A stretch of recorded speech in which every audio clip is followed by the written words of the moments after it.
Welkom by ons verkenning van verbruikers se probleemoplossingsprosesse. Ons sal delf in hoe verbruikers verskillende aankope benader. Besluite van roetine aankope tot uitgebreide, hoë risiko beleggings en hoe hierdie prosesse hul interaksies met produkte en dienste beïnvloed.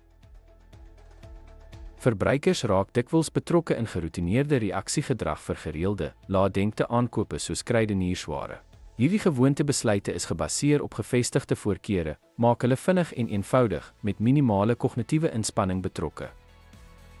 Beperkte probleemoplossing vind plaas wanneer verbruikers meer nadenke oor hul besluite moet belê. Dit gebeur dikwels as gevolg van vorige onbevredigende ervarings of wanneer items soos klere gekoop word, wat meer oorweging verg as roetine aankope. Uitgebreide probleemoplossing is nodig vir ongereelde, hoë risiko aankope soos motors of huise.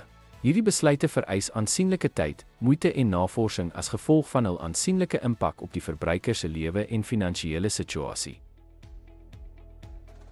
Deur hierdie probleemoplossingsvlakke te verstaan, kan bemarkers strategieë effektief aanpas. Deur te erken of 'n aankooproetine of uitgebreid is, kan hulle beter aan verbruikersbehoeftes voldoen en produk- en diensinteraksies verbeter. Dankie dat jy by ons aangesluit het.